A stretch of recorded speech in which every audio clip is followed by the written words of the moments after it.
The Secrets of Technology is brought to you by the StarQuest Production Network and is made possible by our many generous patrons. If you'd like to support the podcast, please visit sqpn.com/give. You're listening to The Secrets of Technology.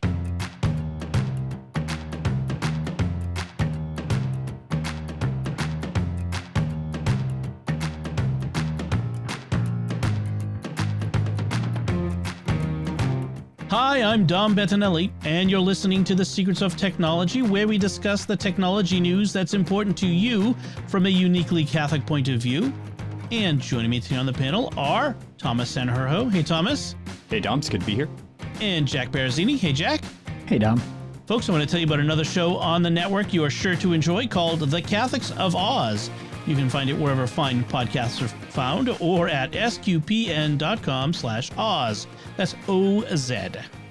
So let's, I have to say it the Australian way. Yes. Like how you did that. Yeah. We want to start off with some feedback from you, our listeners, that we got from our show last time when we talked about AI art, artificial intelligence art, the new fad that you might be seeing around there on the social medias. And we got some great feedback. And I want to start with the first one is from Peter Klein on YouTube, who wrote, "Your cover image turned out great." I made the cover image for last week's episode using one of these AI art generators. And the prompt was Secret of Technology. So he says the AI is just a tool, nothing else. It does nothing on its own. It initiates nothing. It has to be started and pointed in a certain direction or given certain criteria to satisfy. It never has an idea or a dream. I could go on, but these are enough for me to say, no, the AI is not an artist. It's a really sophisticated techie paintbrush. That's a great point. Yeah, I mean, that was one of the questions we had was, could the AI be considered an artist? But that's a interesting perspective. Yeah, I think if you've used Photoshop enough, you know that there's a lot of things that Photoshop can do, but it really does need that person on the other end that's willing to put in the time and the learning curve. And if you look at some of these, Midjourney, I'm into Midjourney right now, and if you look at the way it's used, and when you first start out with it, it's not going to give you anything that you want, but you get better at learning what phrases are going to generate particular types of art and particular styles that you want. And then you start honing in on those and getting better at phrasing things correctly for the tool to make something useful for you. I mean, it's training us like our A ladies and the S lady. Right. And the, Yeah. So no, say it this way. Yeah, exactly. I don't understand your commands. Say it the way I want you to say it. So our second feedback. Sorry, Dave, I can't do that. But big doors, Al. So the second feedback comes from Kai Art via email, who says, "As an artist, nothing frustrates me more than phrases like, 'I'll just print a copy. Wouldn't that be faster with a machine? I can 3D print that.' There's a big difference between made by hand and a copy.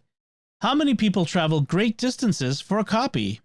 St. John Paul II was not writing about reprints," and Kai Art is referring to the Pope John Paul II's letter to artists. He wrote in 1999 a letter specifically to artists about the theology and spirituality of art as an expression of what's good and true and beautiful. So yes, you're correct on that one. I think people, well, yes and no. I mean, there's a poster thing, and I traveled not a great distance. I traveled into Boston to look at prints made from what's his name? Mount Fuji, the Great Wave, Hokusai in the Great Wave. And he made prints. And so there are many of his prints out there. So I get the point you're making though, Kaya, which is that it's not about copies. It's about something original made from a particular vision of a person. So I get that.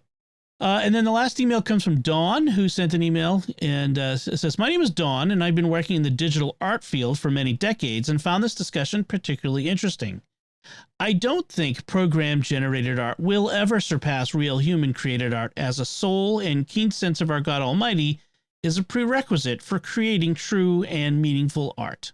Yes, Agreed. Mhm. And I think that's one of the key points that John Paul made in the letter to the artists about that. I think the biggest space that you're going to see a danger of AI art taking over is in concept art, and that's I'm not sure that's a bad thing necessarily. Sorry, concept artists, because it's something that you can iterate and generate and get a lot of really interesting stuff. Now that being said, Ralph McQuarrie is not something that you can replace in generating ideas for Star Wars. So on the same token, you're going to want a more specific, if you want to branch outside of what is possible or what exists already, you do need that human element. So even for concept artists, you need to get somebody on board who's got a vision and can cohesively put that vision together into something that's usable and that expresses the mood and the tone and gets it right and is able to then collaborate with the human element of the director or the producer or whatever and come to that final agreement of what everything should look like ultimately. I think the biggest space that it's going to replace is like motel art and anything like corporate art and textbooks, things like that are purely utilitarian. I think that's going to be completely automated at some point. Yeah, less the fine art and more the commercial art, like art, like art that you see in advertising and all that sort of stuff. If I were a commercial photographer or commercial artist, I'd be a little more worried. Not anytime soon. This isn't going to replace you, probably in your lifetime, but the next generation maybe might have some competition. And then the question is it just like Peter said in the first feedback, but is it just another tool? It's just a more sophisticated tool. So you will still need people operating the tool. So that's true. Well, and you'll still need somebody with a good eye to be able to see whether what the computer has presented is reasonable and usable, and then to take what the computer presented and polish it up to something that's better than what it is. And I think that's where the real magic's going to happen, because you'll notice, like, I know with Midjourney, if you ask it to make an image of people, it almost always makes the backs of people. So it'll put, like, you ask it to put a detective in a grand ballroom. It'll put a detective in a grand ballroom, but it's like a silhouette with him facing away from the camera. So if you want that human element to it, which is kind of funny that that's what it chooses to do. It chooses to just do that reversed silhouette. But if you want that human element to it, you need an artist that's going to be able to turn that figure around and put a face on it. Yeah. All these early AI art algorithms or whatever, the tools, they're all really bad at doing human faces. It's kind of interesting. That's kind of surprising, but they'll get better. They will. I mean, that's just they will. It's just time. Excellent. Well, again, thank you everyone for your feedback. We'd love to, if you have more feedback on this very interesting question of AI art, we would love to hear from you. And you could send that to us at technology@sqpn.com. So our main topic for today is an interesting story that was in the Washington Post, where the headline is "Electronics are built with death dates. Let's not keep them a secret." That's it's a column. It's an opinion column. Their technology columnist, Jeffrey Fowler, wrote this. And what he basically says is a lot of the technology today, and a lot of technology you probably have, near you, is its death is predetermined the day you took it out of the box, which means to say it probably has a battery that's sealed inside it, and that battery has only a limited number of times it can be charged and discharged. Cycled is the term. And the question is that nefarious? Is it planned obsolescence designed to make us spend more money? Or is it the cost of making technology that's sleek and, small and, pretty to look at or what have you? And would we be better off with bulkier technology that is get replaceable batteries and that sort of thing? And he talks about how it's bad for the environment because we're throwing these things away, and he kind of veers near the question of, is it bad for us in a spiritual sense because it makes us consumers of technology? It gets us into that upgrade cycle. So there's a lot going on here in this story. What do y'all think of this, just to start out? I would say that it's kind of a both and situation where I do think companies are definitely incentivized to keep people on the upgrade cycle, where like with the iPhone, I don't think the iPhone 13 is significantly different from the iPhone 12, and the iPhone 14 doesn't look like it's going to be any different, but they keep releasing the new version, even though it's pretty much the same thing. But on the flip side, you get things like AirPods where those would not be possible. You can't really make that and have it have a user replaceable battery and have it work the way it does and fit the way it does. So I think you really got to pick and choose. I definitely prefer to buy my technology with the thought in mind of how I can use or service it. But with things like laptops, even, that's hard now because most of them don't have replaceable batteries. So I think it's kind of it's the nature of technology getting smaller. And even like if you compare like a Commodore 64, you can open that up and you can replace the caps yourself and do all sorts of user servicing. And people do that with these 45-year-old computers. But with something like a MacBook, where it's basically a system on a chip, to get a laptop that small and that powerful, there's not really a way you can make that where it's user serviceable. It's just the nature of how small transistors are now. Yeah, I think that I would love to say, yes, let's do this. Let's fix this problem. But at the same time, I like how small my items are. I like how quickly they recharge. I like how cool they stay. That's another thing that's a really big deal with a user serviceable battery, or even just turning it back into, I mean, there are a lot of companies that could say, well, we'll replace the battery for you.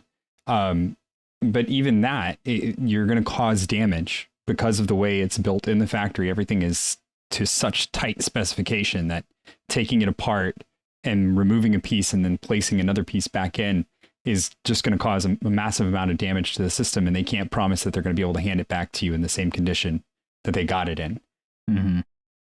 So it's tough. I wish there was a better way to recycle some of these things, or that we were using less toxic materials.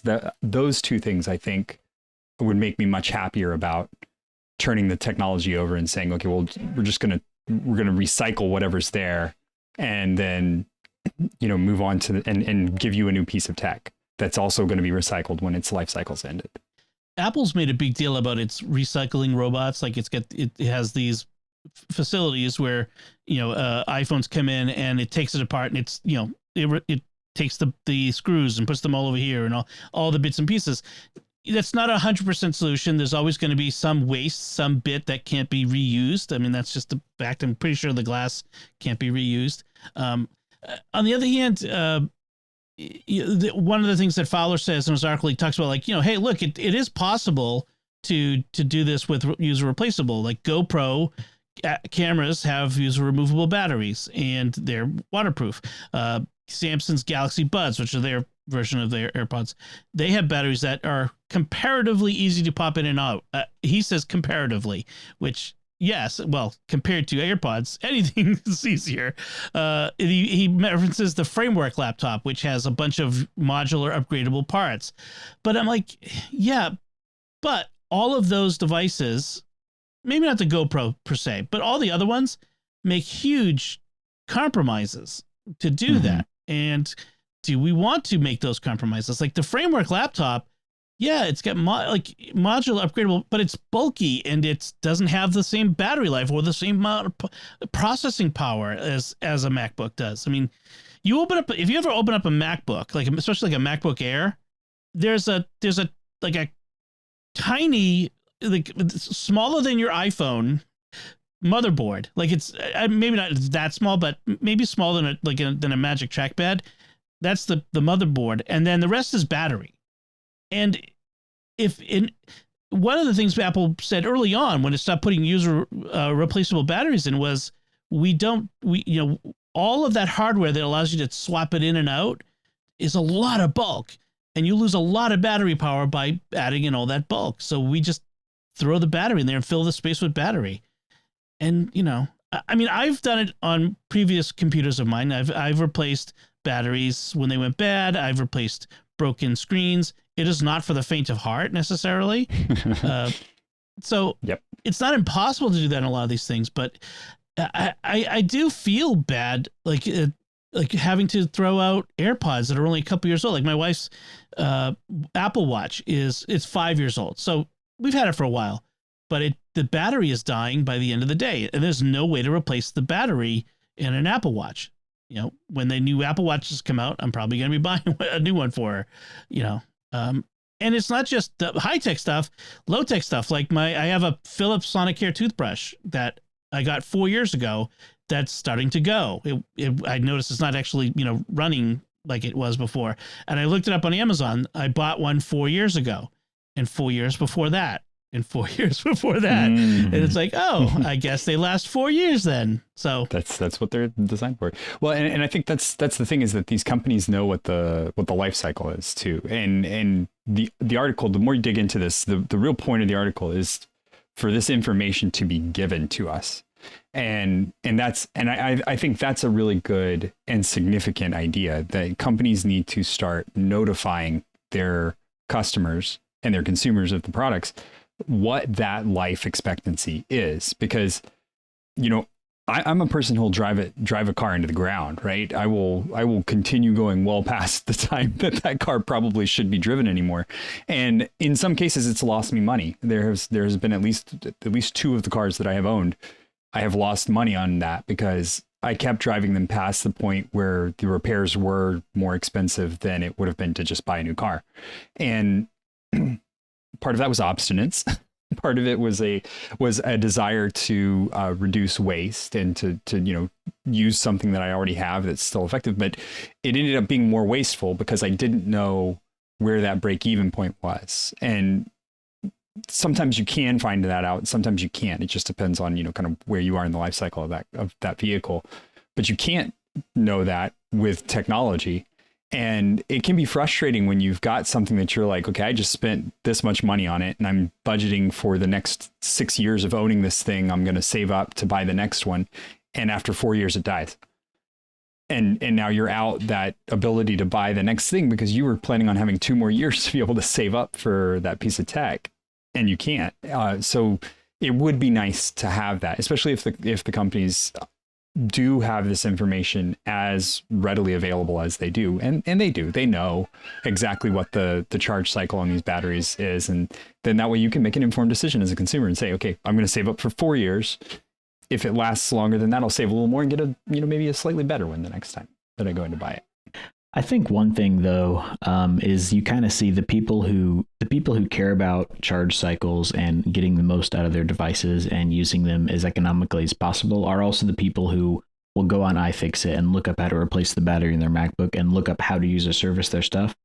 Whereas the majority of people, even if they were given the option of user replacing their batteries, like you could do that with the older Samsung phones, I would bet that 99% of the people who just got the phone with their contract traded in at the end of 2 years, even if the battery is still fine, and just got the next phone. And so for the people who this matters to, they're already aware of that kind of information. Whereas everyone else is just, I want my phone to work and then I'll trade it in when the new one comes out. We're in a consumer culture. I mean, this is more than just tech. I mean, if we throw things away when they break, not my parents' generation, you know, the pre-boomers, so greatest generation, I suppose they are. Something broke, you fixed it. Like if my TV breaks, I'm not going to try to fix it. Like there's nothing for me to fix. You know, if my dad's TV broke 40 years ago, he called the TV repairman. There are no TV repairmen anymore. Like they don't exist. And so we throw things away when they break and or just don't work the way they used to. And we buy new ones. You know, Jack, you mentioned like the upgrade cycle, the yearly upgrade cycle. Like the iPhone 14 is not going to be much better than the iPhone 13, and the iPhone 13 was not much better than the iPhone 12. But if you wait a few years, that incremental betterness, to coin a word, the iPhone 13 or 14 much better than the iPhone 11. I mean, there's a huge jump there, or the 10 or 9 or whatever, you know, going back. So you know, it is worth waiting. But yeah, these companies have been kind of, I bet Apple would love for us to stop, you know, pushing them to come up with new every 12 months, because that's not how innovation works, right? Innovation doesn't work on a schedule. It works, you know, how we, you know, the human brain and ingenuity works. But they have to come up with something, and so then we get these meh upgrades that they have to market to us. Right, because you get these different tech sectors where the technology peaks. Like laptops have peaked, tablets have peaked, phones have peaked. The next big thing is like wearables, and then when Apple finally decides to make a foldable phone, that's going to be the next like actual interesting thing they can do in terms of moving forward. But like that's just how you got to make the shareholders happy, I guess, and release something every 6 to 12 months. Even the software really has peaked. It's cameras. Like cameras are the big deal right now, and like you said, wearables. Those are our next two really big things. I mean, cameras are the only thing that they can keep improving on, and they've really even gotten to the point with that where you just can't physically make a camera any better. You have to upgrade the software for it, and that they could just push out as an update. if we're honest, Yeah. And you can put more lenses on the back, because at some point the entire back of the phone will be lenses. It's a lens. Yeah, I mean, like a couple of things, like with the watch, the wearables, more sensors, more health data, more like constant health monitoring, which is a whole nother topic we need to probably discuss at some point, because that can be good and bad. I have lived experience with that, but having more sensors, keeping track of like a continuous tracking of your glucose levels for diabetics, or a continuous tracking of your heart, which has proven to have saved lives. So that stuff is good. There is room to grow in there, but you're right. Like with a phone, like it's really, what can we do with it? Like, so we put our, the new thing is putting our identification, like our driver's licenses into it, is another big area they're trying to get into, and making the phone this central hub for your life, which frankly is a little scary, because what happens if you lose your phone or it breaks? And I don't like it. If I have my, driver's license in my wallet, it's my wallet, it's separate from my phone. My wallet doesn't lose battery charge, that sort of thing. So you're right that we've kind of reached peak. A couple other areas where we could look for newer innovation is the AR, VR, the glasses, and cars. I think there's a huge disruption coming in cars, which again is good and bad. The more sophisticated they become, the less they become those things that we could work on ourselves, like the shade tree mechanic I've talked about before. So it's a balance. Yeah. So one thing I want to point out is, if you do want to know the battery health of your iPhone, there is a way to see the charge cycles. If you go into the settings app and you go under battery, and then on the iPhone, there should be a battery health area, and it will show, maximum battery capacity relative to when it was new. So when it's new, it's 100%, and maximum capacity decreases over time. My phone is almost a year old, and I'm at 99%. So, it's still pretty healthy. So the iPad doesn't have that which is interesting. It's because I was looking.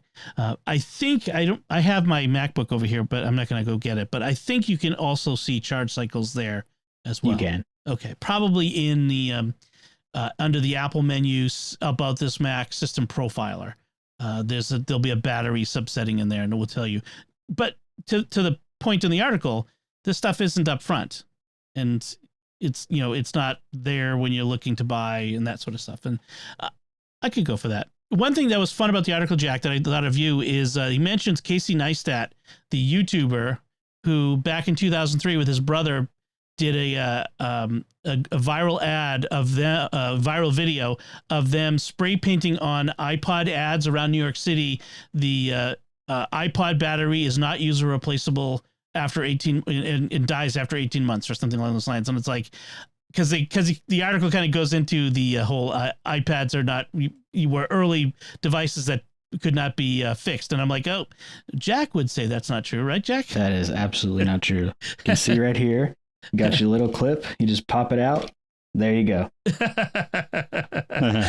Jack showing us on the video that, his an iPod he's got right there. Yeah, I mean, of course, it requires a little bit of knowledge. You got to dig around on the internet a bit, and you got to, be a little fearless in popping the thing open, I guess. But it's possible. And a lot of the stuff that we're told that we can't fix or, swap out a battery, it's not true. Some things, yes. your AirPods and your Sonic Hair toothbrush, those are not use replaceable batteries. But a lot of other stuff, yeah, not Mac, iFixit is a great place to go for learning how to fix tech. And Apple actually, this is more for the suppliers, but they do sell first-party replacement parts now. So if you're feeling brave, you can pop open your iPhone and replace the battery. It's really hard, but they give you the parts now. Yeah. No, I mean, take it to a professional. Yeah, That's right. That's something I won't even do, and I'm Mr. Tinker, you know. I'll pull this stuff apart all day, but you know, with the phone, I'll do it with a laptop, most likely. But with a phone, everything's so compact and so tight, I wouldn't touch the insides of it, honestly. If you have trouble refolding a map, like a paper map into its original, then you're not going to want to do this to a phone. Yeah. Although I will say that my first tech repair was actually resoldering the power button on my Galaxy S2 back in the day, and that's just because I was poor and I couldn't afford a new phone. So mother of necessity, I guess. Yep. Got to make it work. Yep. So a related headline to this one, I just had to throw it in there, was this story, this Substack story, where this guy who's a fight to repair.substack.com. So this guy's really into this right to repair stuff. But he talks about this Epson printer problem where certain Epson printers will give a message that it has reached end of life. And Epson says that's because there are these sponges inside their printers that absorb excess ink. So when the printer is printing and any ink, comes off the ink head, it absorbs the extra ink, and so it says they get full. And so the printer, you can either replace them, but that's so expensive, and that came up in the other article as well, that you're probably just as well just to buy a new printer, of course. But they brick the printer for you. Like you can't use the printer anymore.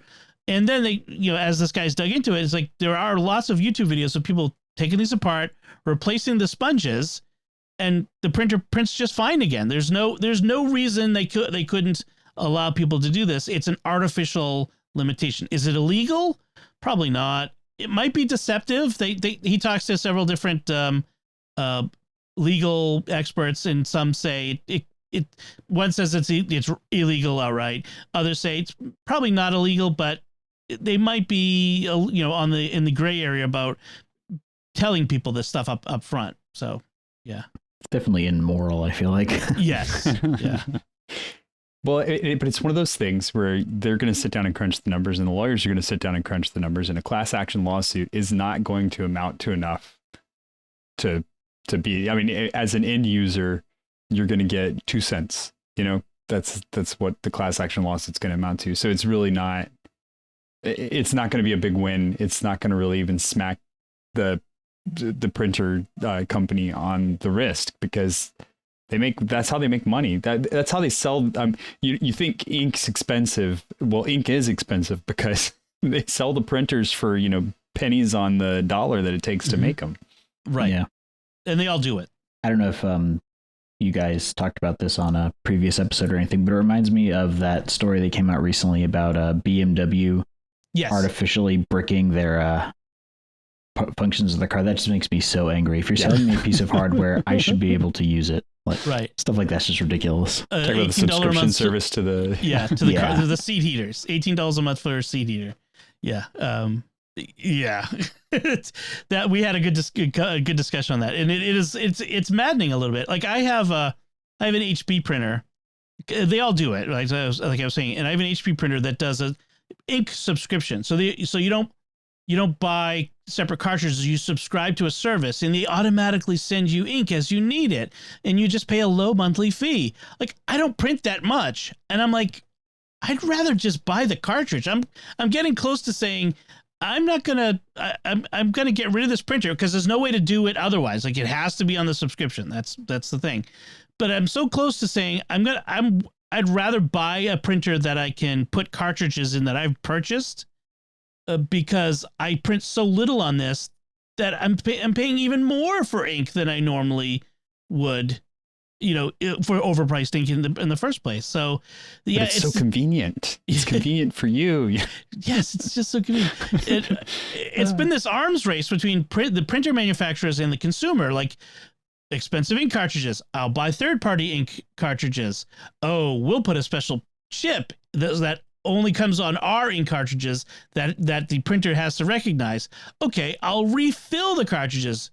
Oh no, now we'll program the chip to know when it's been refilled. Like, it's just crazy. Well, and the way they justify these things to themselves is the really difficult part to swallow, because it's a bunch of people sitting around in a room going, well, we want the best quality for our users, and so we can't have them using low quality ink and then blaming our printers for things going wrong. It's like, yeah, but we're already mad at you. Right?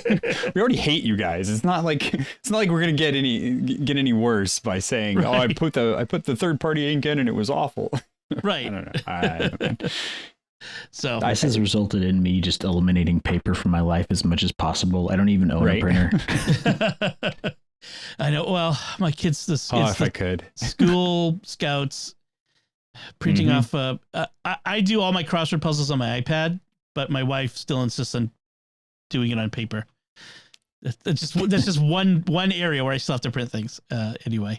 But I mean, in the bigger scheme of things, the grand scheme of things is the spiritual aspect of this consumerist mentality where we're constantly consuming these goods, and it's not good for us. It's not good for us to be using up the resources of the world. I'm not a big green tree hugger, but I love the planet, and I know that resources are finite because the world is finite, and I know the damage that mining a lot of this stuff does to places and to people, and so that makes me feel bad. Like every time I throw stuff into the trash, like this electronic waste in the trash because I can't use it anymore, it kills a little part of my soul. And I do not like that, and I wish we had a way to we need to do better. Let's put it that way. We need to do better as a society, and certainly as these corporations to turn that around. And I just, that's my 2 cents on it. So I think that's all we have on that one for now. So let's, before we move on to our headlines, I want to take a moment to thank our patrons who make it possible for us to create the secrets of technology, including Laura R., Mary Ellen R., Robert B., Alfredo M., and Elliot J. Their generous donations at sqpn.com/give make it possible for us to continue the Secrets of Technology and all the shows at StarQuest. And you can join them by visiting sqpn.com/give. So our first headline this week is called The Batting Lab. The Bad News Bears Meet AI, which you got to be like 45 to know what the Bad News Bears is, I think, at this point. But Jack, were you familiar with the Bad News Bears before? I'm aware of it. I've not seen it though. Okay. Oh man. Yeah, I have seen it. Yeah, okay. I have seen it.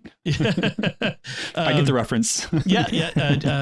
Jodie, what's her name? She was in Contact. Jodie Foster. Jodie Foster as a child actor was in it, so it's quite an old movie.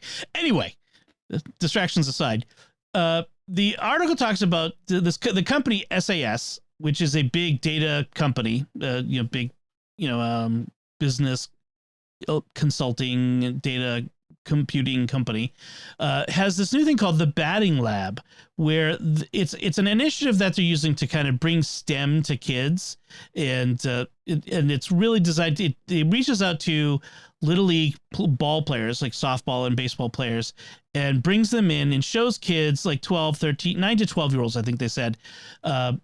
It analyzes their batting swing and gives them pointers. And it's not really necessarily about the, making kids better athletes, better baseball players. But the most important thing is that it's teaching them about the importance of data and data analytics and helping them make decisions in the world, that sort of idea. So, some people react to this as, this is more of the over the top,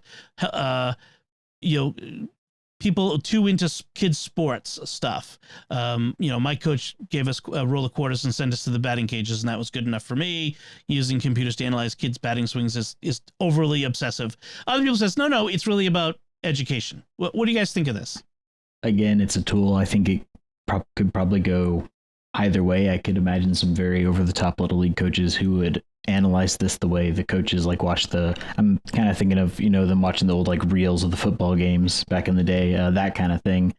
But I think as it stands, it's an innocuous tool that gives you some interesting data. So I don't see a problem with it.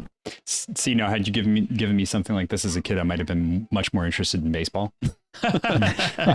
just in all honesty, like I'm watching stuff today with my kids, and I'm like, I wish I had that information when I was a kid. Like you can do batting averages, and so I was really into that kind of thing where you can look at the back of a card and look at the batting average for somebody as they progressed along the years and stuff like that. But nowadays, like, they can tell you where the pitcher pitches the ball the most, and they have the strike box and how close the pitcher is to the strike box and all that, and it's all like on screen, so you can see it data wise, and it makes everything make so much more sense and be so much more interesting to me. Like the having the mathematical and visual components of everything. So yeah, I like the statement that they include in here. One 11-year-old explained on today's show, there's diagrams and charts and graphs to show us what part of our swing has the most room for improvement. I'd say they're tricking us to do some math a little bit. and that's accurate. That's exactly what it is. But it's great. It's a good use of something that a kid is interested in to expand their interest into other areas as well. One of the execs from SAS was saying that their idea was not to turn kids into data scientists or want them to become data scientists, but to teach them that data. How did you put it? I should have written it down. Something like that data is true, that data is important when making decisions. And I kind of was thinking, like, yes, data is one component of a good decision, but it's not everything. And I think that might be a trap we as a society are in danger of falling into, is thinking that data alone, facts, quote unquote, right? Because that we're all about facts and misinformation these days, that facts alone are the means by which we make decisions in business and life, that sort of thing. But it's not. Data is just one component, right? Right? Am I on target there? Yeah, I definitely agree. And to what you were talking about, Thomas, with all the analytics that you get on screen now when you watch sports, to me that almost turns me off, because I like to just watch the game and watch the athleticism and watch the people play the game. I don't need graphs and charts showing all that exact information. To me, it's just distracting. I'd rather than have nothing on screen. And see, I think I would love for that stuff to be optional. I can totally see where it bothers people. But when I go to a baseball game, I bring one of the charts that you keep track of who got on base where. That's the way I engage with baseball. It's just what I do, And so I would love to see more areas where we start adding these options in. And that's where I think, Dom, you were saying that AR and VR are kind of the next steps of things being really important. I would love to see that. That would be something that's phenomenal. You put on your VR or your AR glasses, you go to a ball game, and all of that same information is available to you as what you're seeing on ESPN. Yeah. And it's just coming up, while you're watching the game. That to me would be phenomenal.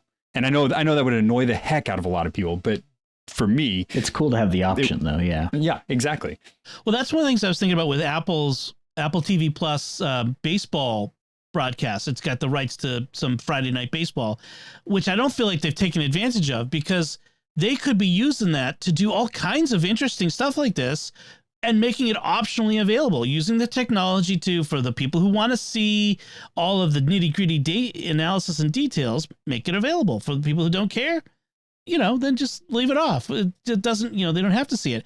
I agree.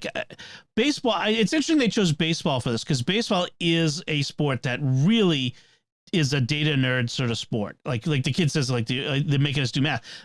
Mathematicians love baseball, but it's also an artistic sport in one sense. There's a lot of poetry in baseball and a lot of writers who've written about it from a more artistic standpoint. You don't get that as much with like football or basketball or soccer, but baseball really has this reputation, partly because it's slower. It's not as frenetic as other sports, and that sort of thing. It has time to breathe. It's a thinking man's sport. It is, right. It's got that reputation, and there's a lot of data, and you use that data to analyze and understand what's going on in the game.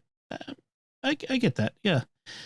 But I like the idea. At first, I was a little, to be honest, I was a little put off by the batting lab and putting kids in a batting cage with the computer analysis of their swings. But as I dug into it, I'm like, oh no, I see what they're doing, and yeah, they're tricking them into liking math. So I'm okay with that.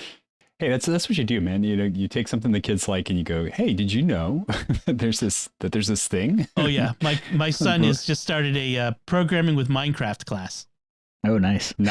There you go. See, that's the way to do it. Now all the kids are now playing with Minecraft these days, but he's going to learn how to program. So that's the key. Well, even my 4-year-old the other day, he comes up to me and he asks, what is a scorpion? It's got crab's claws and like legs like a spider. And then it's got the stingy tail. And I'm like, we have an encyclopedia. And so I grabbed the encyclopedia for him, handed it to his sister and said, find him a scorpion. Tell this man what a scorpion is. Because it was in Minecraft, right? Yeah. Oh, yeah. That's what he's looking at. So that's awesome. Great. All right. So our next headline is another tale of a badly behaving tech company.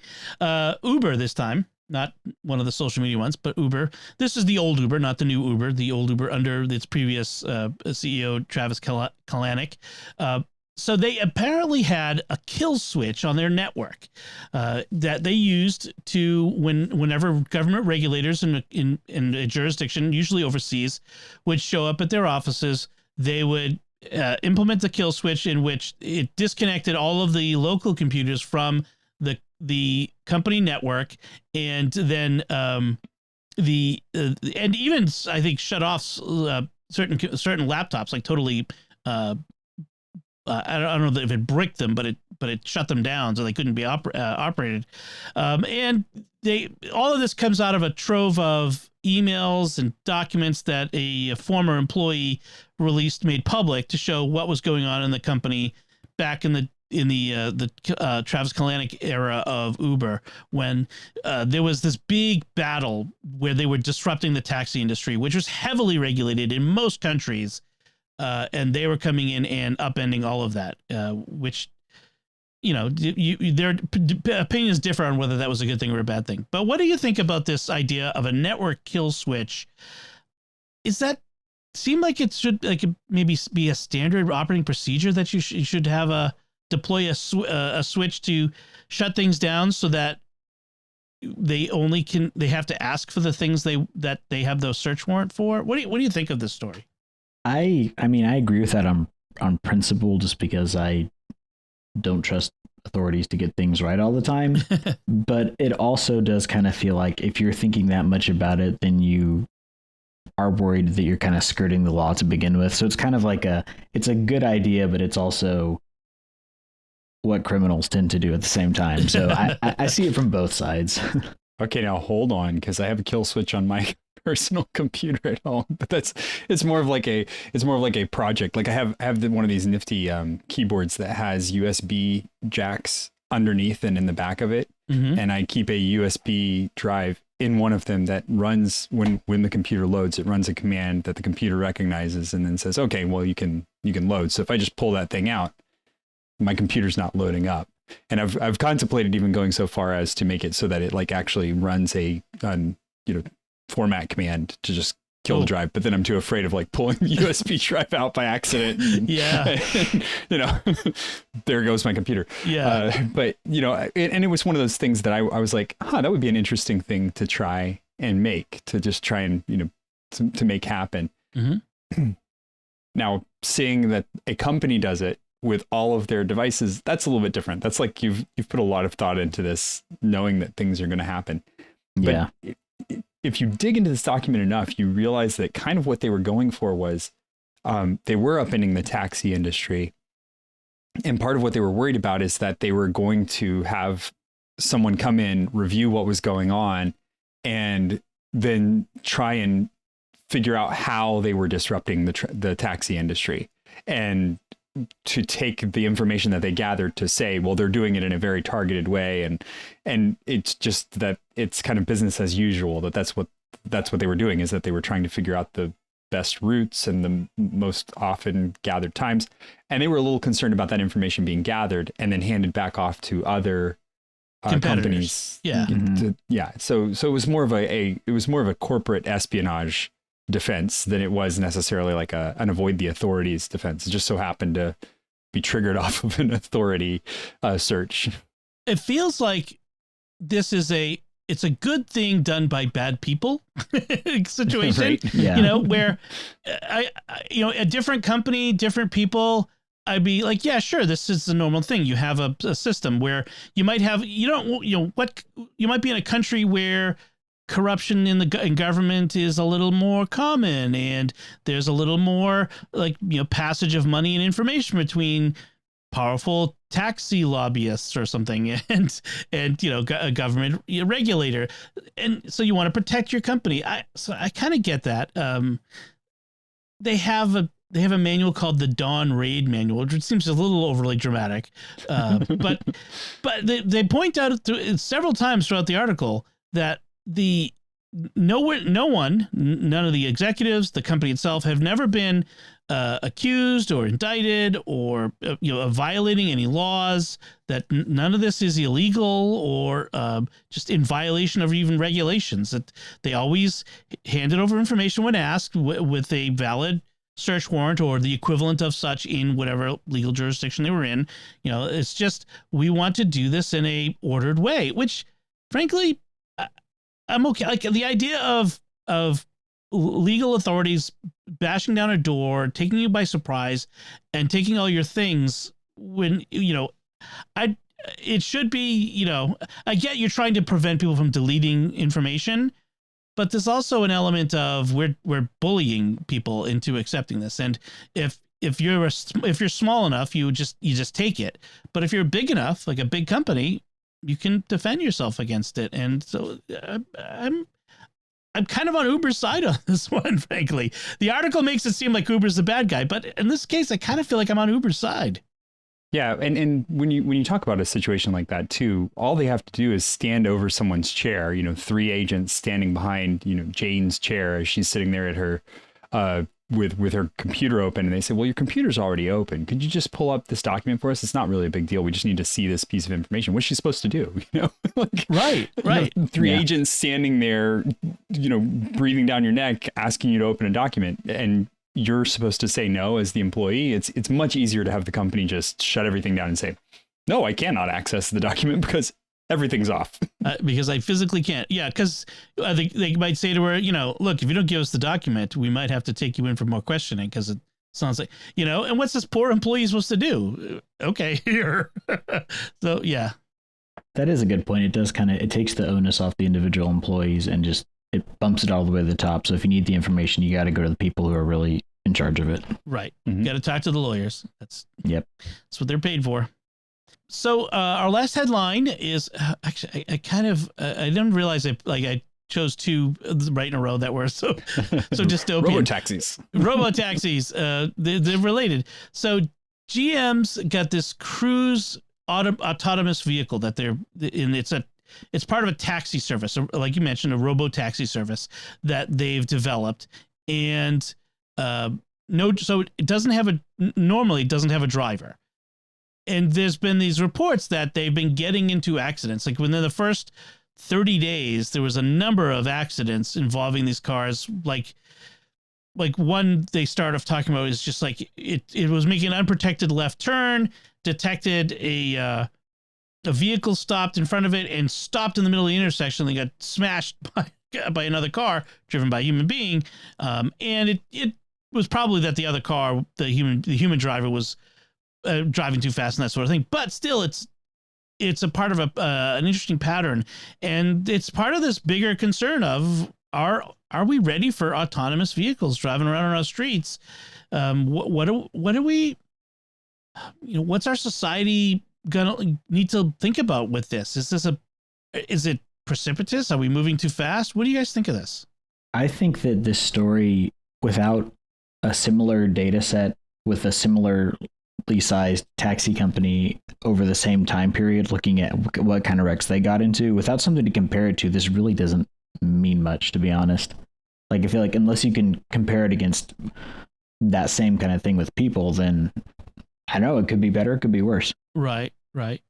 There was one incident that they mentioned where apparently a bunch of these cars, so San Francisco was one of the first places to do it. So there's a bunch of them in San Francisco, and there was a server outage somewhere, because you know how that happens. And all of the autonomous taxi cars, the Chevy Bolts, as part of the cruise service, stopped wherever they were in the middle of the city, in the middle of driving lanes, caused chaos throughout the city, which I suppose is better than them deciding to drive at top speed, crashing into stuff. Right. Like, stopping is a better failure, fail safe, as opposed to the other option. But yeah, I mean, it's that regular taxi drivers are not all just going to stop in the middle of the street unless they're going to have they're on strike or something. But I was about to say, are the cars trying to unionize? right. It's kind of it's going to be an interesting transition that we're going through with autonomous vehicles. I can see the advantage of having driverless vehicles, but getting from here to there, I don't know. What do you think? Again, what do you think? I think there's going to be a lot of hiccups, but ultimately, I think we're going to end up with a good system. And this is something that I truly believe in, this happening in a positive way that really does work. I think that a lot of human drivers driving in downtown areas like this are going to have to learn how to drive around these autonomous cars. And it's going to make the human drivers better, because I think the autonomous cars are going to be better drivers. But something like this, where they couldn't connect to a server, that's something that they have to figure out. And it's fortunately here, it doesn't seem like it was really much more than just a headache for drivers. Like, it didn't cause massive damage or anything like that. So that's good. They've already put some of the right fail safes in place, like you were saying. But what's going to end up happening is we're going to have these transit systems that are operated from a central hub, or from multiple central hubs, that are going to work well, and they're going to do, kind of more what they need to be doing. And because of that, we're going to get really good service out of them too, which I think is going to be the more interesting thing. Once we get to the point where it's not like this, it doesn't have to be a car, but it can be a mobile meeting space, or, some kind of prep office or something that you can use as a space for yourself, other than just, it gets me from A to B, but it also has a tray in it where I can set out a laptop and have a meeting with a partner over that time period while we're driving, through traffic in downtown San Francisco. Once we get to that point where we trust these vehicles enough and they're working in the right way, it's going to really change the way that we view how we interact with, especially downtown driving. But again, it's not going to be that individual car is driving itself. I think it's going to be more of this kind of like transit system that is, everything's interconnected. Yeah, interconnected and governed from a larger perspective. Yeah, I look at like my own situation. We have a big van because we're 7, and we have a smaller sedan that we drive. And if we had regular access to to a vehicle that could be there at a moment's notice, an autonomous vehicle, I don't know that we would need 2 vehicles. Like, I think of all the times, like, I'm just driving the kids up someplace, driving the boys to their scout meeting, driving the girls to their scout meeting, driving the kids down to the library, or just running an errand to the pharmacy. Like, I could, if we had an autonomous vehicle, I would have no problem throwing the kids in the back of a autonomous car that takes them to their scout meeting. I'd be less concerned than putting them in the car with a stranger, an Uber driver, say, which is kind of interesting. And that would free up life so much more. I kind of like that idea. I still want my own van, because for one thing, they're never going to make robo taxis that are big enough for 7 of us. I'm fairly certain of that. Although Elon Musk was on Twitter not too long ago talking about that he's a big pro natalist advocate. He's about having big families. He has 5 kids of his own, I guess. He's concerned about depopulation of the planet. He's got more than 5, but yeah. Yeah, it's probably yes. But he was talking like the things that make our society against families or less welcoming to families. And I tweeted at him like, hey, as the owner of a car company, you could make big vehicles that are better for big families. I don't want to have to drive a big giant full-size van, but it's the only one that is between a minivan and a full-size van. The full-size van is what could carry us. It's all right. You'll get there, Dom. You'll get there. We have the 12 passenger. It works. It's great. Oh, I have a Ford Transit. It's a full size. Yeah. Ours is a 10 passenger that, yeah. That's what the bed of the Cybertruck is for. Just throw your kids in the back. Well, when I was a kid, that was. You had a station wagon, like 3 kids in the backpack. That's what we called it, the backpack. So we're doing Last Starfighter tomorrow, right? That's going to be our podcast for tomorrow. We were watching the movie last night and they were driving around in the truck with all the kids in the back. And my 6-year-old looked at me and goes, "That's illegal, isn't it?" And I said, "Yes, it is. It's also very dangerous. Don't ever do that." Yes. And I remember doing it in high school and going up to camping trips, hanging up, like driving on the highway speeds, 60 plus miles an hour or whatever, laying in the back of my friend's pickup truck with all our gear. Oh my gosh. As a parent, I'm thinking, I'm glad my mom never knew that. What a different world we live in. All right, that's enough of that. Let's move on to discuss our picks of the week. And Jack, I'll let you go first. What is your pick this week? All right. Since we were talking about reusable tech and how there's so much planned obsolescence with technology, and especially with headphones, because just by nature they're so small, my pick of the week would be a good pair of wired headphones. And what I would recommend are the KZ ZSN Pro. They're in-ear monitors, so they're good if you like doing music recording. They're very balanced. That's what I use for when we're doing these podcasts right now, actually. But what I like about them is they have user replaceable cords. So the cable itself, it's wired, but you can take the cable off from the earbud. So if the cable breaks, you don't have to replace the whole headphones. You can just buy a new cable. You can also buy some that have like the little microphone thing built in. And they're very durable, and they're not too expensive. They used to be like $25, but then I think people found out how good they were, and so now they're up to around like $43. But still, for a decent pair of headphones, that's not bad. That's pretty good. Yeah, I mean that's one of the things like with podcasting folks don't realize is how important it is to have sound sealing so that you're not hearing my voice coming through Jack's headphones into his microphone. It causes all kinds of havoc with the recording. So in-ear monitors are great, but they used to be so expensive. That's why I have regular cans, over the ear cans. But these are great. I mean, I might need to at some point upgrade. I'm gonna keep something like this in mind because an in-ear monitor is really nice difference. Excellent. And yeah, $43 is not bad. Yeah. All right. Excellent. Thomas, what's your pick this week?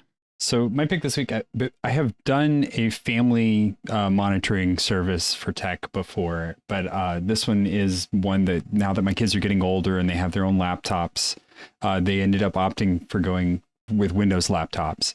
And I got connected with the Microsoft Family Safety suite of technology. And I have to say, I have been really impressed. The controls are very customizable, so I don't have to lock my kids out of everything. And especially with my teens, I want to give them some more freedom in what they're doing.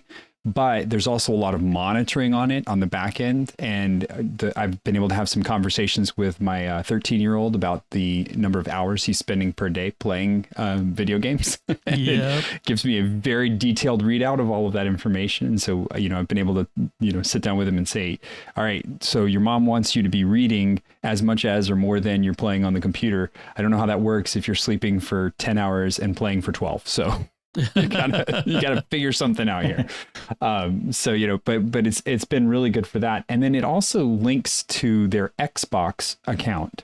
so that you can adjust settings in there, whether they can join multiplayer games, whether they can communicate with friends on there, they can have friends, if they can stream the games that they're playing. It's actually a really good suite of technology that because of all the different things that Microsoft owns, there's a lot of customizability and ways that you can interact with it. So I've got my 4 older ones who all have Minecraft accounts at this point on there. And the three oldest also have their own laptops. So I get information back about, what they're doing with their laptops. It's also really good about, returning search results. So if there's anything suspicious in the search results, it'll pop up there, but it also just kind of gives you an outlay of all of the different things that they've been searching for and what frequency they've been searching for them too.